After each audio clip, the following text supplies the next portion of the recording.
यह वीडियो जो लोग डीएलएड प्रथम सेमेस्टर में होंगे उनके लिए बहुत ही लाभदायक है। डीएलएड प्रथम सेमेस्टर में जो गणित कक्षा शिक्षण की पुस्तक है उसमें उनका पहला ही पाठ है कक्षा शिक्षण में गणित के उद्देश्य, महत्व, समस्याएं एवं विधियाँ। तो आज हम प्राथमिक स्तर पर गणित शिक्षण के उद्देश्य विषय पर चर्चा करेंगे। AIIMS of mathematics teaching eight primary level. प्राथमिक स्तर पर गणित शिक्षण के उद्देश्य। शिक्षा शास्त्री मन का कथन है कि शिक्षण मात्र कहना न होकर अनवरत अभ्यास की एक प्रक्रिया है। यानी शिक्षण केवल कहना नहीं, केवल हम मुँह से कह दिए वो शिक्षण नहीं है, यह अनवरत अभ्यास की प्रक्रिया है। इसमें अभ्यास की आवश्यकता होती है।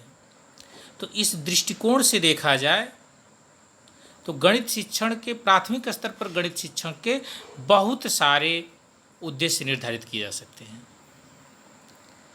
जिसमें पहला उद्देश्य है मानसिक शक्तियों के विकास का उद्देश्य।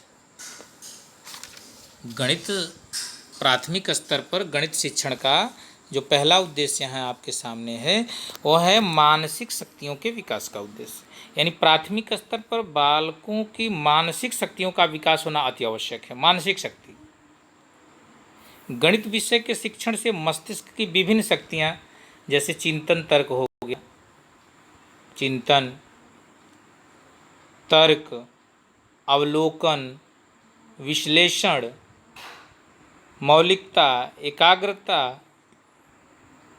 स्मरण शक्ति, अन्वेषण, कल्पना तथा निर्णय आदि का प्रयोग करना आवश्यक होता है। यानी हम कह सकते हैं कि गणित शिक्षण का मूल और प्रथम उद्देश्य मानसिक शक्तियों का विकास करना है।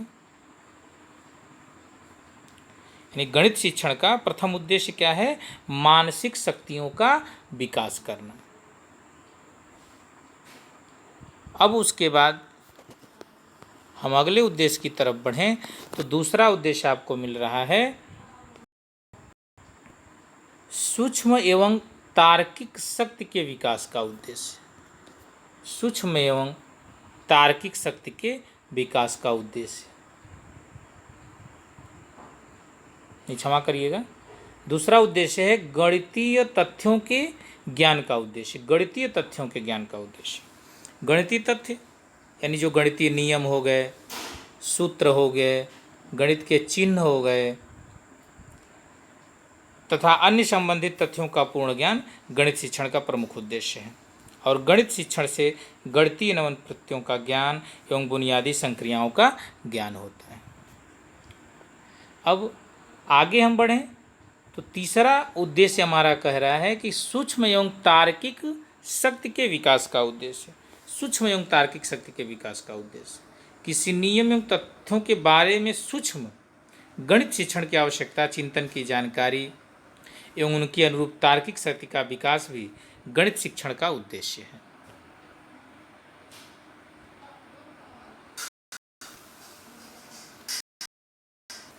आगे जो चौथा उद्देश्य है का विश्लेषण, परीक्षण एवं निर्णय। समस्याओं का विश्लेषण यानी छात्र समस्याओं को चिंतन करने, विश्लेषण करने, तर्क करने, तदनुरूप सही परीक्षण कर निर्णय लेने की क्षमता का विकास करना गणित शिक्षण का उद्देश्य है। यानी गणित शिक्षण का उद्देश्य है कि छात्र के सामने जो समस्या है, छात्र उस पर चिंतन करे, विश्लेषण करे, तर्क करे और उसके बाद सही परीक्षण कर निर्णय लेने की क्षमता का विकास हो। यह भी गणित शिक्षण का उद्देश्य है। आगे हम पांचवा देख रहे हैं कि एकाग्रता, धैर्य एवं आत्मविश्वास का उद्देश्य। एकाग्रता, धैर्य एवं आत्मविश्वास का उद्देश्य, यह भी गणित शिक्षण का उद्देश्य है कि गणित शिक्षण के द्वारा एकाग्रता और आत्मविश्वास जागृत करने का यह उद्देश्य है। यानी हम बच्चे को ऐसा बनाएं कि वो एकाग्र चित्त हो रखे और आत्मविश्वास बनाए रखे। यह भी गणित शिक्षण का एक प्रमुख उद्देश्य है। अगला उद्देश्य है विविध विषयों को सीखना। विविध विषयों को सीखना।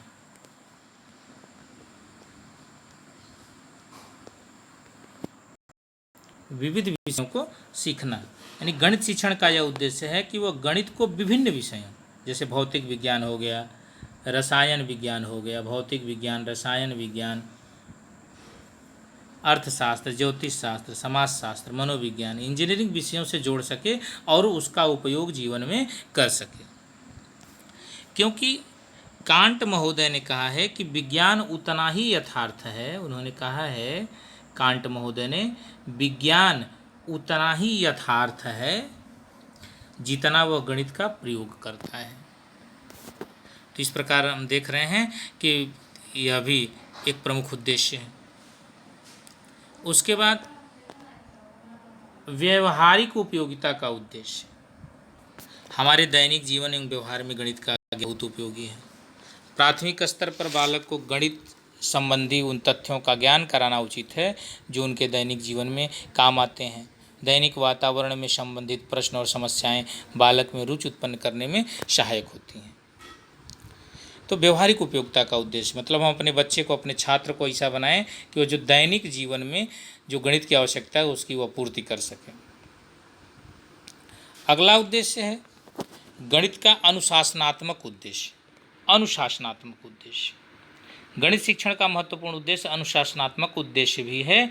गणित के अध्ययन से उनकी विवेक शक्ति का विकास होता है और उनका मस्तिष्क अनुशासन में आ जाता है। यानी बच्चों का, छात्रों का मस्तिष्क अनुशासन में आ जाता है। समस्याओं के समाधान में स्मरण शक्ति की अपेक्षा चिंतन एवं तर्क शक्ति अधिक महत्व रखती है। तो इस प्रकार यह भी एक महत्वपूर्ण उद्देश्य है।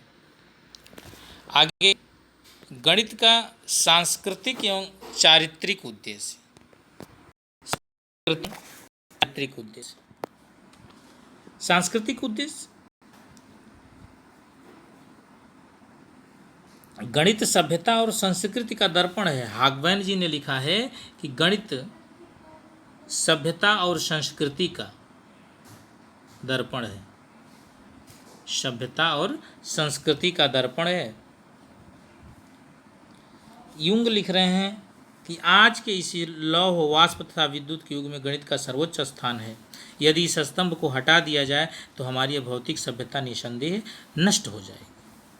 और गणित शिक्षण का यह उद्देश्य है कि वह छात्र में सत्य आचरण,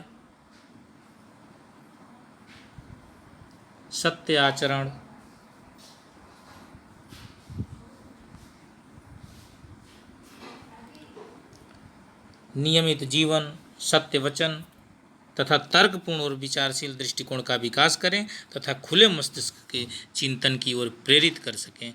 यानी गणित का सांस्कृतिक एवं चारित्रिक उद्देश्य भी एक महत्वपूर्ण उद्देश्य है। गणित का नैतिक उद्देश्य। गणित का नैतिक उद्देश्य यानी गणित शुद्ध एवं सही करने की आदत डालता है, जिसके फलस्वरूप चारित्रिक होता है, क्योंकि गणित के निर्णय सत्य,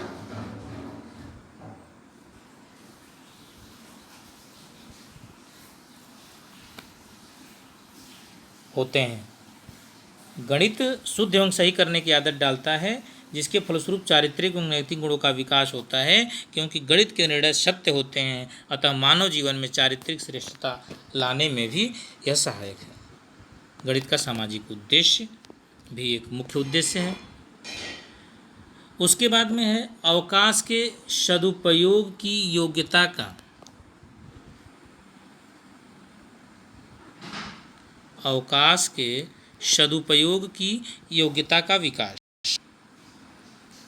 अवकाश मतलब जो खाली समय है बच्चे का। तो प्राथमिक स्तर पर गणित शिक्षण द्वारा छात्रों में अवकाश के सदुपयोग करने की योग्यता विकसित की जानी चाहिए। जैसे बालक को खेल पद्धति के माध्यम से, पहेलियों के माध्यम से शिक्षण कार्य करें और उस विषय के प्रति रुचि उत्पन्न करें। जो भी विषय हम पढ़ा रहे हैं, जैसे हम गणित पढ़ा रहे हैं तो गणित को हम खेल के माध्यम से सिखाएं और पहेलियों के माध्यम से शिक्षण कार्य करें ताकि बच्चा उसके प्रति रुचि उत्पन्न करे। गणित शिक्षण छात्रों में मनोरंजन प्रदान करता है। छात्रों को पहेलियाँ, कूट प्रश्न, गणितीय मनोरंजन खेल, कठिन प्रश्नों के समाधान, मायावी वर्गों की रचना आदि द्वारा अवर्णनीय आनंद की प्राप्ति होती है। तो इस प्रकार अवकाश के सदुपयोग की योग्यता का विकास करके हम बच्चे का